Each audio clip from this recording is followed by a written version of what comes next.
want you to take notice of this beautiful scene around us. I recognize that we're here in the winter, and so the trees are pretty stark. But normally this part of our town is absolutely gorgeous because the trees are full of leaves. And especially like in the fall when the leaves change, it's a gorgeous, gorgeous place to be. And it's one of the things that we love about living in Bentonville, that people have always claimed as something beautiful about Bentonville, are these tall, beautiful trees that are all around us. But you can also see this pile of debris behind me as well, which is still left over from the tornado. And while we love living around trees, we've all come to recognize the danger that creates as well. People are starting to look at how close trees are located to their homes and what they might mean if another storm comes through. We as a people build our houses in all kinds of beautiful places, but they're beautiful places that can come with their challenges. If we're on the shores of the sea, well, then we face the threat of hurricanes. When I went and visited in Alaska, they talked about how difficult it was to build on permafrost, because if you create a house on top of frozen ground and then that house creates warmth, it shifts the soil underneath them and can actually throw the house off its foundation. When I lived in Texas, we lived on soil that contained a lot of clay. So much clay that we actually had to water our houses. In the summer, if the clay grew too dry, it would crack and could crack the foundation of our houses. We build in some interesting and beautiful places. Places, though, that may not be the best, may not be the safest, may not be the strongest on which to build, which is what makes this parable that Jesus teaches about us building our foundation on solid rock instead of sand so important. There's a reality to that, a reality to being ready for the flood that's coming and preparing for it accordingly, to take the steps in advance of the flood so that the damage never actually happens, or to take the steps that if there's going to be a flood, the damage will be minimal. That is called mitigation.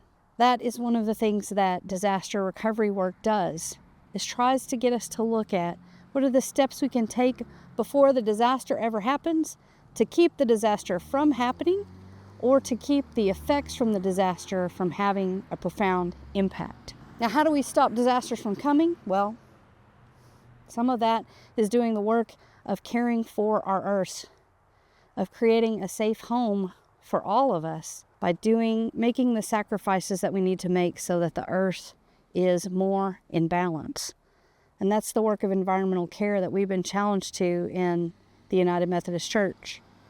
But then there are other things to choose to build with proper building materials, to build on stilts around flood areas, to make sure that the sand beneath us does not shift. But Jesus isn't speaking just about those physical realities. Jesus is speaking as much about how do we prepare for the disasters that befall us in life. And that kind of work is building a life of faith, getting ready for the realities that we will face in the challenges of just living in this fallen world. When we put our foundation of faith in place, then we stand on that solid rock of Christ instead of the shifting sand of the world. You're hearing stories from people who do real work of mitigation, who make the tough decisions to build in ways that disaster doesn't have the same kind of impact, or to volunteer in ways that means that disasters don't happen. But also remember that you, as a person of faith, are doing that work of mitigation by building up your belief in Jesus Christ. That is the solid rock we stand on, no matter what happens in our lives. Well, we all know the climate crisis is a big part of what's happening, and we all have our own small parts that we can do.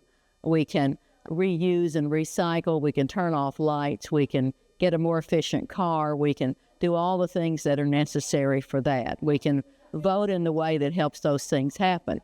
But mitigation, trying to do what you can, sad as it sounds, some houses need to get rid of the big trees that are around their homes.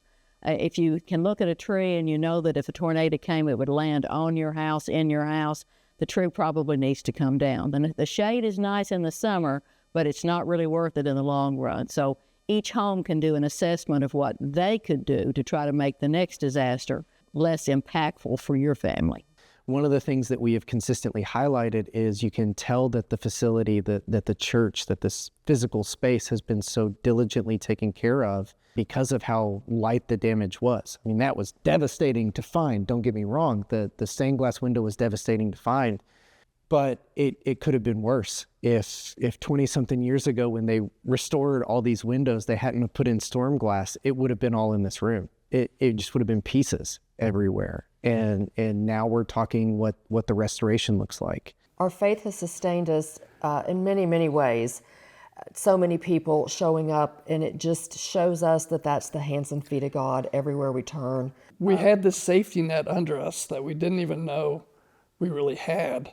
And then when we needed something, the safety net was there, and everybody just kicked into action. We had a former pastor one time that said something that I've always remembered. Everything that happens is not the will of God, but the will of God is in everything that happens. We have seen that over and over since all this has happened. And for that, we're very, very grateful and very, very thankful in so many different ways, and so many different people. The help, the outpouring of love was overwhelming. So how has our faith sustained us on a journey of recovery? I think there's a lot, and I think there's going to be a lot. I mean, it's still honestly a pretty recent experience, right? And so I think that there's going to be a lot of lessons that we take that maybe take some time over the years, right? But I think for me, one of the first things was, our whole area was obviously impacted, and I always, Rebecca would remind me, like I would be almost hesitant to accept support. I know the church was reaching out to help us, and I was like, well, there is a lot of people, especially in Rogers, who were much more impacted than us, who had total losses. And so part of me was apprehensive to accept help in a way.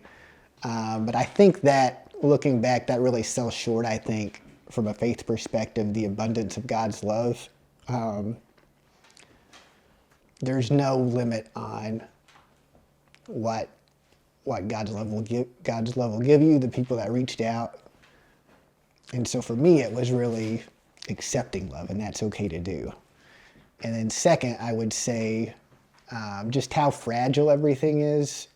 I know anybody who's been through a traumatic experience can probably understand that, but it's really, you understand how fragile everything. Like right now, I'm looking at these trees and I'm thinking, when the wind blows too hard, I can easily see something happening again. But I think once you understand how fragile everything is in life, you can look at it as a negative, be afraid, but it also, I think, helps you understand the beauty of what you have right here, right now, and to really experience that as deeply as you can in the moment. And I think for me, it's embracing the fragility of life that there is, and to really just appreciate every single moment of every day of what you have, and to really grow in gratitude. Rise up.